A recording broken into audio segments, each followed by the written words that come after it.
Rum is now a globally enjoyed drink, especially within the Caribbean. However, the key ingredient to rum is sugar, so in order to understand where rum has come from, you must first understand how sugar became such a global commodity, taking a look at the transatlantic slave trade. Today, rum has been transformed by Caribbean people to have a lot of cultural significance. However, the legacies of colonialism are still alive and well, and many economic neo-colonial forces bring into question who is able to reap the benefits of the product rum. And today we'll be discussing the origins of the sugarcane. So nowadays, sugar is used in everyday life, in a cheeky cuppa with biscuits and a couple of spoons full of sugar, a mouth filled with sweetness. However, the sticky truth behind this is that it was produced on the backs of African slaves. It was first grown in New Guinea and India as far back as 8000 BCE, and by the 10th century BCE, sugar canes had spread to Persia and the Arab world. The conquest of the Mediterranean from the 7th century onwards introduced sugar canes to Sicily, Cyprus, Malta, and the Barbary coast, and it slowly refined the cultivation of sugar. The success of the production of sugar encouraged Europeans to expand into the sugar industry to the Atlantic islands and the Americas. Sugar acted as the economic vehicle of hundreds of years of oppression and murder of enslaved Africans and Afro-Caribbeans, as the first colonies of the British Empire were founded in North America, the West Indies, and Jamaica.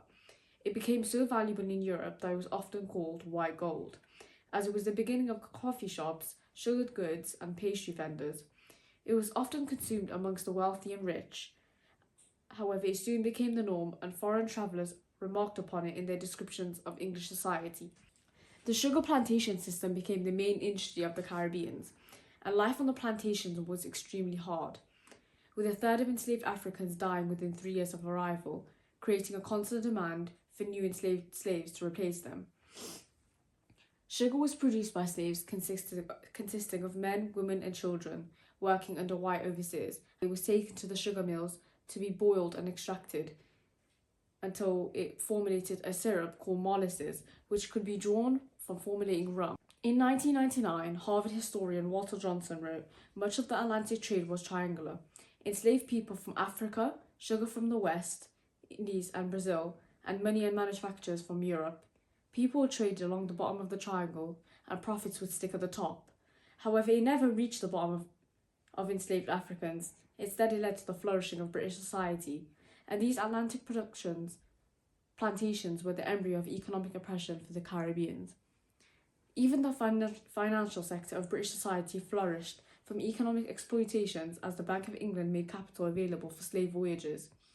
And this included trade banks like Lloyd's and Barclays, because they began to insure slave ships due to the high risk of travel and the high risk of death amongst captured slaves, which they refer to as lost cargo. Rum was not simply a byproduct of sugar production, it was one of the central engines that made the plantation system profitable.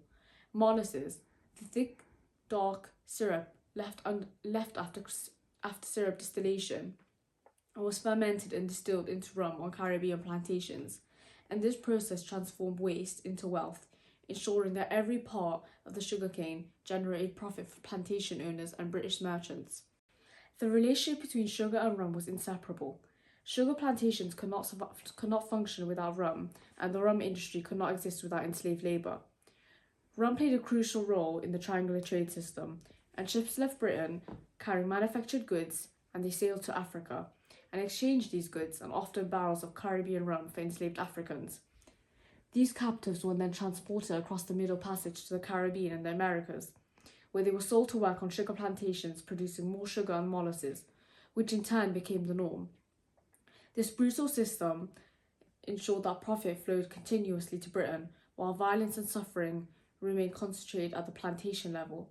Rum lubricated this, both economically and socially. It was used to control enslaved people through rations, punishments, and coercion, and it fueled the maritime labour that sustained empire building. In Britain, rum became embedded in everyday life. It was issued as part of naval rations, helping to sustain Britain's imperial navy and its dominance of the seas. The famous Rum Nation symbolised how deeply plantation slavery was tied to British military power. Taverns and coffee houses, spaces of political debate and commercial networking, were stocked with sugar and rum, products of slavery that quietly underpinned British modernity. Today, rum is often marketed as a symbol of Caribbean culture and leisure, obscuring its origins in forced labour and death. Like sugar, it carries a legacy that is rarely acknowledged. The industries that once destroyed black bodies now contribute to ongoing health and economic inequalities in the Caribbean and its diaspora. What was once distilled through violence is now consumed as heritage, leaving the burden of history unspoken. And rum, like sugar, is not a product, it is evidence. It reveals how British colonialism extracted pleasure, wealth, and power from suffering, leaving behind a legacy that continues to ferment. Before rum became the popular drink it is today, it was originally looked down upon due to being invented by enslaved people. The first record of rum in 1650 refers to it as a hot, hellish, and terrible liquor, and as a kill devil, as it was alleged to kill close to 1,000 workers, servants, and slaves per year. By the late 17th century, however, rum began to be shipped regularly to New England and gained a large popularity with the European colonialists stationed there. As Sarah described, rum was soon being mass-produced and was a vital trading commodity for the 13 colonies, particularly during the Atlantic slave trade. I went to the National Maritime Museum to learn more about the Atlantic slave trade and rum's role within it. During the peak of the slave trade, rum made up about 80 to 85% of American slave trade ship cargo and was the primary trading commodity at West African ports. The Maryland, a slave ship that sailed in 1759, gained 99% of its profits from rum alone. It is important to remember that African nations were not just passive consumers of Western products during the slave trade. In fact, local tastes played a large role in determining where slave trade ships landed. Sean Kelly describes how most of the African continent was unreceptive to spirits or rum, meaning that American slave traders were limited to the few ports that had necessary demand. The Gold Coast offered the best, strongest, and most consistent market for rum, which in turn led to 68% of slaves on Pennsylvania ships being purchased from the region. As Sarah stated before, understanding the rum trade is a vital part of understanding the wider US slave trade, as it helps to explain why so many enslaved people were taken from the Gold Coast region specifically. Beyond just a basic interest in alcohol, people in the Gold Coast were also drawn to rum because it connected them with those who had been taken as slaves to the Caribbean. In a 2021 interview, Dr. Smith looks closer at the cultural significance of rum in connecting these two communities divided by the slave trade. Rum became an important trade item to West Africa. The argument could be made that enslaved peoples produced rum, and therefore it had a greater symbolic value in West Africa because it was produced by brethren overseas. And also, rum was just simply a valuable, important trade item that connected the Atlantic world. And many enslaved peoples were already familiar with rum when they arrived in the Caribbean because it had been sold to various parts of West Africa. While rum was weaponized as a tool of oppression against those in the global south, it is also to remember its role in resistance movements and slave uprisings in the Caribbean. Rum allowed enslaved people to momentarily escape their oppression, both emotionally and spiritually, giving them a release from the harsh social order on plantations. The drink has been linked to multiple slave uprisings that occurred during the holiday periods, such as the rebellions in Barbados in 1816 and the 1932-33 revolutions in Jamaica. Frederick Henry, author of Caribbean Rum, A Social and Economic History, describes how rum was used ritualistically within the uprisings themselves. He writes that during Tacky's revolution in Jamaica in 1760, enslaved rebels, after killing servants at Ballard's Valley Plantation, drank the blood of their victims mixed with rum. During a slave revolt at the plantation in St. Anne's Parish, Jamaica, rebels cut off the head of the plantation owner and made use of it as a punch bowl. According to reports of the 1701 slave uprising in Antigua, rebels cut off the head of a victim and washed it with rum. To this day, rum continues to be immensely popular worldwide. However, it is important to remember its unique cultural and social significance to those communities living in the Caribbean. Globally, the colonial history of rum is often erased, and the cultural significance that rum has in the Caribbean is often romanticised. But it is important to recognise that while rum was origins are in a dark colonial past. Today, it's largely been transformed into a cornerstone of Caribbean culture, and it's almost impossible to imagine weddings, wakes, carnivals, or religious events without rum being present in some form. A lot of this cultural role can be traced back to rum shops. These began emerging in the 17th century, but became especially important after the abolition of slavery. Rum shops weren't just places to drink, they were places where communities could gather. For a point in time, Barbados was said to have one rum shop for every 20 people on the island. But rum shops did much more than just bring people together socially, they were also political spaces. They gave working class communities a place to talk freely away from colonial surveillance. From the Barbados Rebellion in 1816 to the Jamaican labour riots of the 1930s, rum shops played a role in organising resistance and sharing ideas. They allowed communities to speak outside of oppressive ears, helping culture and political consciousness to grow side by side. They were also spaces where music was born. Many musicians performed in rum shops long before they reached wider audiences. Genres like reggae and dancehall grew out of these informal communal spaces. Rum shops created room for culture to develop beyond colonial structures, not just through drinking, but through storytelling, rhythm, and sound. Outside of music, rum remains central to Caribbean social life. From small gatherings to major events, rum is almost always present. Even the word liming, which means to hang out with a small group of friends in a relaxed setting. The term itself comes from sailors mixing lime with rum, and today rum is still often at these social events. Much larger gatherings like carnivals and festivals are another clear example of rum's significance. Rum punch can be found on every street at Notting Hill Carnival, and pretty much every festival will have major rum brands sponsoring floats, handing out free drinks, and setting the mood and shaping the atmosphere. Rum is inseparable from celebration. At the same time, rum is deeply tied to religious and spiritual events. Caribbean culture is a mix of indigenous, African, and European traditions, and rum is often central to this blend. Rum is poured onto the ground to honour ancestors, and empty bottles are left on graves. Christian holidays, like Christmas and Easter, often involve rum too, whether it's rum punch or rum cake. In my own family, Christmas always ends with an argument over who gets the last slice of rum cake. Rum cake itself represents this cultural mixing. Often served at Christmas, it's a dense British-style cake transformed with the Caribbean ingredient rum. This shows how colonial elements are reworked into something new. Rum exists everywhere in Caribbean culture, and it's hard to imagine any Caribbean celebration without rum being present. It's largely moved away from being just a symbol of slavery and colonial exploitation, and symbolises the resilience of Caribbean people to find culture and community even out of the darkest histories. However, today, despite it having such a cultural significance and the Caribbean being one of the largest producers of rum, there's still a long legacy that colonialism has left behind, meaning that Caribbean people rarely see any of the profit of the rum industry, and the culture is often exploited and romanticised so that Western companies can make a profit. Even in countries that have formally achieved independence, the situation in which economic and cultural leadership continues to be held by former colonial powers or multinational corporations is called neo-colonialism. Even Caribbean countries that have become politically sovereign nations have not been able to escape this invisible structure of control. The rum industry is a prime example.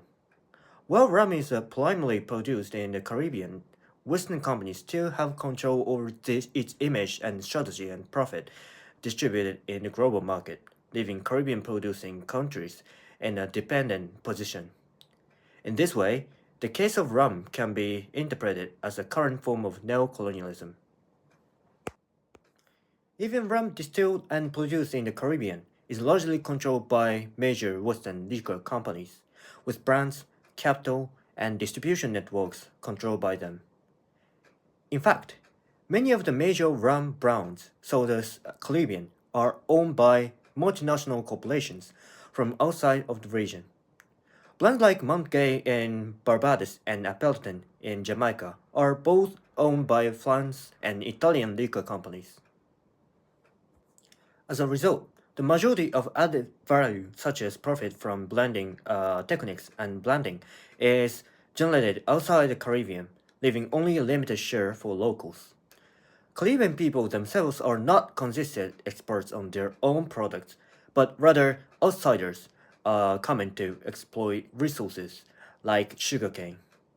This structure allows former colonial powers to collect profits through markets and corporations rather than through military force or direct rule. It's the very definition of economic neocolonialism. In global rum marketing, Caribbean history and cultural motifs are often used to portray a sense of authenticity and exoticism. Major Western browns incorporate pirate legends, island customs, and even local language and music into their product imagery to evoke a sense of tropical romance among consumers. However, this narrative intentionally omits the history of slavery and exploitation deeply linked to rum. In fact, while brands romanticize the relationship between rum and sugar, this narrative almost always omits the truth of the industry dates back to the colonial times, and that sugarcane cultivation was a death sentence for slaves. For example, Diageo's Captain Morgan rum, named after a Caribbean privateer captain, promotes a piratical image, but fails to mention that it's inspiration. That because Henry Morgan was also a plantation owner who owned over 100 slaves. In this way, culture is exploited for its own convenience, while the painful history and local perspectives behind it are suppressed. Cultural appropriation in the rum industry goes hand in hand with economic domination, with local cultures being consumed in a global marketplace without the right to speak out. Under this structure, Caribbean producers remain the country of origin of rum, but are unable to own their own industry. While rum appears to be successful in the global market, its benefits are not evenly distributed, with the most of the benefit being absorbed by Western corporations and consumer markets. Some experts point out that unless local people regain control of wealth and narratives, this is nothing more than modern-day corporate colonialism. In other words, neocolonialism is not a thing of the past. It is reproduced daily through this unequal consumption. It could be said that the power relations and exploitative structures of the colonial era continues to lurk beneath the rum we consume every day.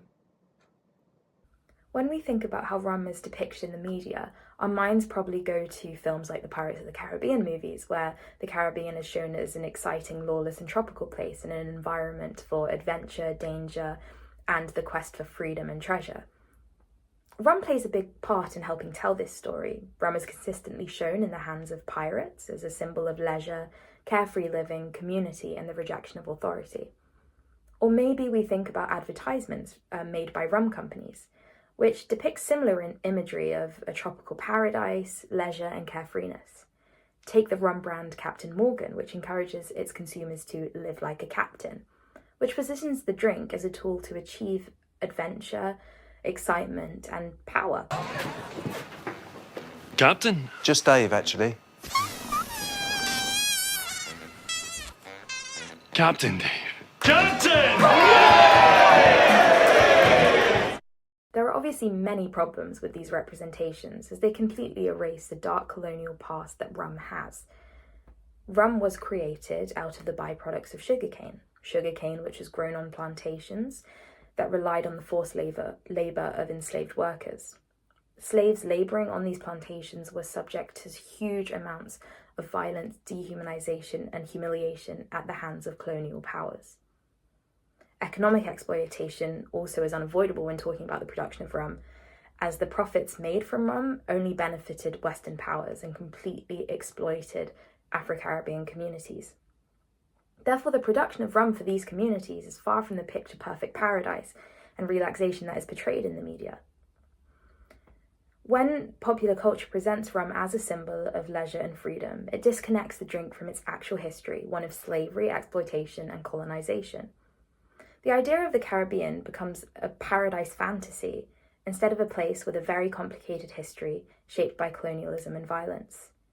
In this way, we see the depiction of rum and the Caribbean through a very colonialist perspective that erases the true nature of its history and trauma in order to become more palatable to a largely Western audience. So why do representations matter? Whether we like it or not, the media is pivotal in how we understand truths and histories. Our understanding of the world, ourselves, and other people comes from the media we consume and what, through cycles of repetition, become to be considered the norm. Even when something is fictional, like the Pirates of the Caribbean movies, it still grossly influences our knowledges and understandings of different cultures and history. Therefore, when media is consistently presents rum as carefree and light-hearted, that is what we as consumers believe to be true, and in many ways this becomes the accepted truth, even though it's far from it. Therefore, we as consumers must question these representations as to their accuracy and whether how they are being told is actually harmful to marginalised communities. The acknowledgement of food and drink in the media is so important because it's one of the first ways we experience other cultures, even if they are fictional. By challenging the romanticisation of rum and in turn the Caribbean in the media, we can prevent the erasure of real lived experiences of those who suffered at the hands of colonial powers in the production of rum in the Caribbean. The hand colonialism played in creating and popularising rum leaves it with an interesting legacy. Rum has both been able to move away from its colonial past, rebranding itself within cultural spaces, having its own significance for celebration and community. However, at the same time, the neo-colonial aspects of rum still remain very true, with Western companies able to continue the exploitation of Caribbean labour and romanticising an image of Caribbean culture for their own interest and their own pursuit of profit.